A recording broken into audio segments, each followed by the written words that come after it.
Assalamualaikum warahmatullahi wabarakatuh. Perkenalkan, saya Afrina Salsabila Aristia dengan NIM 2210202033 dari kelas PAI B. Dosen pengampu Bapak Dr. Syarnubi MPDI. Nama anggota kelompok yang pertama Afrina Salsabila Aristia dengan NIM 2210202033. Yang kedua, Sausan Ningtyas Aulia Salsabila dengan NIM 2210202036.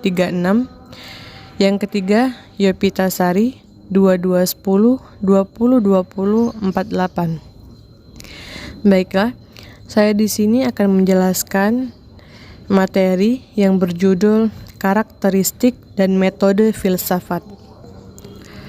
Karakteristik filsafat.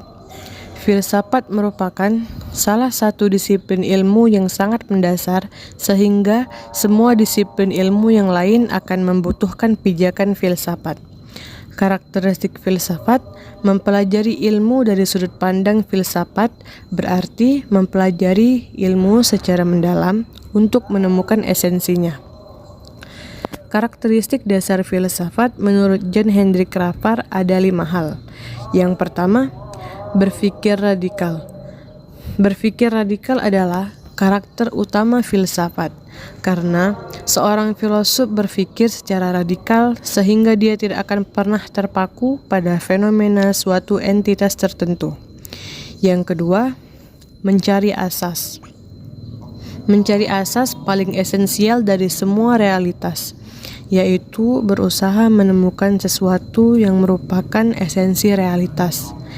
Yang ketiga, memburu kebenaran. Kebenaran yang tidak dapat dicapai adalah kebenaran yang tidak diragukan. Oleh karena itu, selalu terbuka untuk dipertanyakan kembali dengan diuji untuk mencapai kebenaran yang lebih hakiki. Yang keempat, mencari kejelasan. Filsafat berarti berusaha mendapatkan kejelasan tentang seluruh realitas. Yang kelima, berpikir rasional. Berpikir radikal, mencari prinsip, mengejar kebenaran, dan mencari kejelasan tidak mungkin tanpa pemikiran rasional. Berpikir rasional berarti berpikir secara logis, sistematis, dan kritis. Metode filsafat. Sebelum menentukan metode filsafat, filosof berusaha melakukan analisis dan sintesis.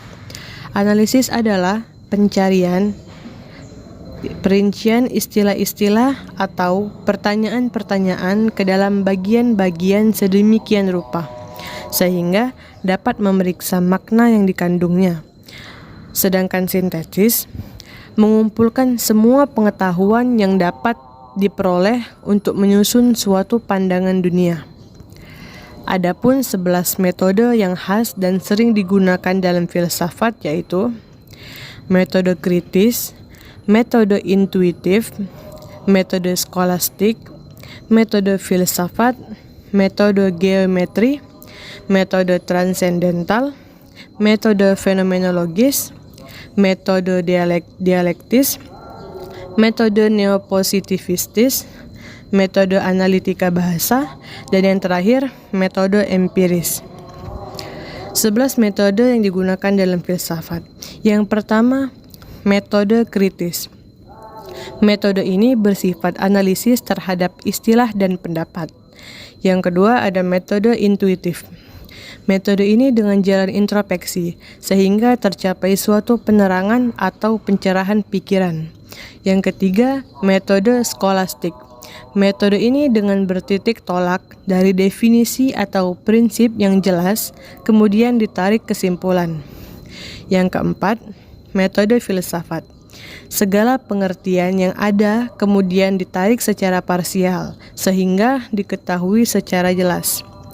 Yang kelima, metode geometri. Semua pengertian atau ide dalam introspeksi kemudian dibandingkan dengan cerapan-cerapan atau impresi, kemudian disusun secara geometri. Yang keenam, metode transendental. yaitu dengan jalan analisis yang diselidiki syarat-syarat a priori, pengertian yang rumit dan kompleks. Yang ketujuh, metode fenomenologis. Metode dengan jalan beberapa pemotongan sistematis, refleksi atas fenomena dalam kesadaran. Yang kedelapan, metode dialektis. Metode yang digunakan dengan jalan mengikuti dinamika pikiran atau alam berpikir sendiri. Yang kesembilan, metode neopositivistis.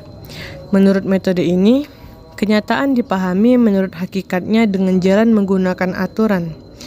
Yang ke-10, metode analitika bahasa. Metode ini digunakan dengan jalan analisis pemakaian bahasa sehari-hari yang menentukan sah tidaknya ucapan filosofis. Dan yang terakhir, metode empiris. Pengertian ide-ide dalam introspeksi dibandingkan dengan cerapan-cerapan, kemudian disusun secara geometris. Tidak ada orang yang jenius tanpa sebuah pemikiran yang gila. Aristoteles. Terima kasih. Sekian dari saya. Mohon maaf apabila ada kesalahan. Kepada Allah saya mohon ampun. Wassalamualaikum warahmatullahi wabarakatuh.